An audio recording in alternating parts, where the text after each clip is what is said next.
अस्सलाम वालेकुम नाजरीन, आज हम आपको एक ऐसी कहानी सुनाने जा रहे हैं जो दूसरी जंग अजीम की सबसे अहम और दिलचस्प दास्तानों में से एक है। ये है हिटलर के आखिरी दिनों की कहानी, जब तीसरी रीख का खात्मा हुआ। जंग का आखिरी मरहला, बर्लिन का मुहासरा और हिटलर की जिंदगी के वो आखिरी लम्हात जिन्होंने दुनिया की तारीख को हमेशा के लिए बदल दिया। आए इस सनसनीखेज सफर का आगाज करते हैं। बर्लिन का मुहासरा दूसरी जंग अजीम का वो दिल दहला देने वाला लम्हा था जब इत्तेहादी फौजों ने नाजी जर्मनी के दारुल हुकूमत को चारों तरफ से घेर लिया। ये अप्रैल 1945 की बात है, जब रूसी फौजों ने बर्लिन की तरफ पेशकदमी की और शहर पर तबाही का साया छा गया। हर तरफ से गोलाबारी और बमबारी की आवाजें गूंज रही थीं और बर्लिन की सड़कें मलबे का ढेर बन चुकी थीं। लोग अपने घरों में कैद होकर रह गए थे और खुराक और पानी हुआ की शदीद कुल्त हो गई थी। शहर के बाशिंदे खौफ और मायूसी की कैफियत में मुब्तला थे, क्योंकि उन्हें मालूम था कि शिकस्त करीब है। बर्लिन का मुहासरा न सिर्फ एक तारीखी वाक़या था, बल्कि इंसानी हौसले और बका की एक इंतहाई दर्दनाक कहानी भी है, जिसने दुनिया को जंग की होलनाकियों का हकीकी चेहरा दिखाया। बंकर के अंदर का माहौल बहुत ही तनाव भरा और खौफनाक था।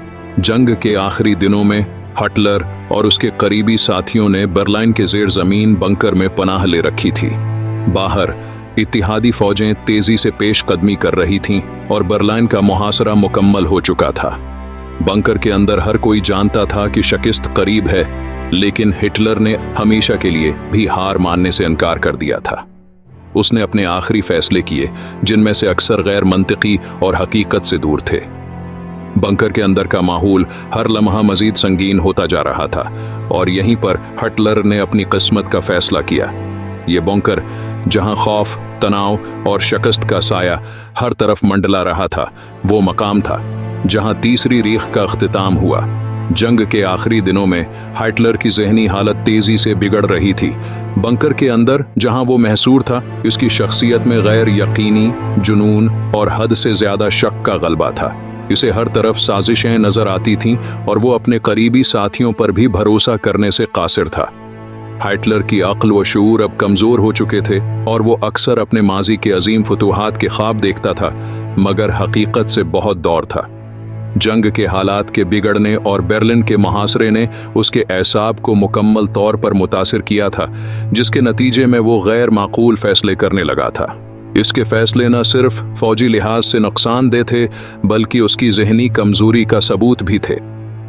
हिटलर की जहनी हालत इतनी बिगड़ चुकी थी कि वो अपनी शिकस्त को तस्लीम करने के बजाय खुद को इस बंकर में कैद करके अपनी जिंदगी का खात्मा करने का सोच रहा था।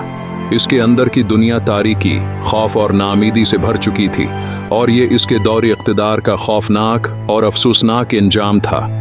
हिटलर का आखिरी फैसला नाजी जर्मनी की तारीख का वो लम्हा था जब तमाम तर ताकत और जुनून के बावजूद वो हकीकत का सामना करने पर मजबूर हो गया। अप्रैल 1909 से पहले 1945 में जब इत्तेहादी फौजें बर्लिन के दरवाजे पर दस्तक दे रही थीं और शहर तबाही के दहाने पर था, हिटलर ने अपने आखिरी दिनों में एक इंतहाई खौफनाक और गमगीन फैसला किया। उसने फैसला किया कि वो अपने दुश्मनों के हाथों गिरफ्तार नहीं होगा और न ही जर्मनी की शिकस्त का सामना करेगा।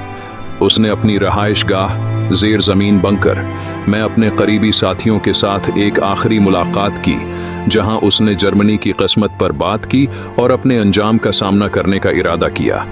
ये आखिरी फैसला न सिर्फ हिटलर की जिंदगी के इख्तिताम का सबब बना, बल्कि नाजी दौर के खात्मे और दुनिया के एक नए दौर के आगाज की अलामत भी था। उसने खुदकशी का रास्ता अख्तियार किया, ये जानते हुए कि उसकी सल्तनत हमेशा के लिए ख़त्म हो चुकी है। हिटलर का आखिरी फैसला तारीख का एक अहम मोड़ था, जो ताकत के गुरूर और हतमी अंजाम की यादगार है। तीसरी रीख का खात्मा इंसानी तारीख के एक खौफनाक दौर का इख्तिताम था, जिसने दुनिया को दूसरी जंग अजीम की तबाहकारियों में धकेल दिया था। मई 1945 में जब नाजी जर्मनी की फौजें शिकस्त खुर्दा और तबाह हाल थीं, इत्तेहादी अफवाज ने बर्लिन को अपने कब्जे में ले लिया।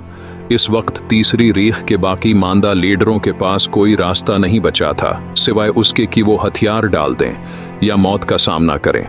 हिटलर की खुदकुशी के बाद नाजी जर्मनी की क़ियादत ने गैर मशरूत हथियार डालने का ऐलान किया। ये लम्हा नाजी दौर के जुल्म और सितम, नस्ल प्रस्ती और जंगी जुनून के अख्तिताम की निशानदही करता है। तीसरी रेख के खात्मे के साथ ही एक नए आलमी निज़ाम की बुनियाद रखी गई, जिसका मकसद अमन, इंसाफ और इंसानियत के बुनियादी हुकूक का तहफ़्फ़ुज़ था। तीसरी रेख का खात्मा हमें याद दिलाता है कि ताकत का बेजा है, इस्तेमाल और नफ़रत पर मबनी नज़रियात का अंजाम हमेशा तबाही होता है।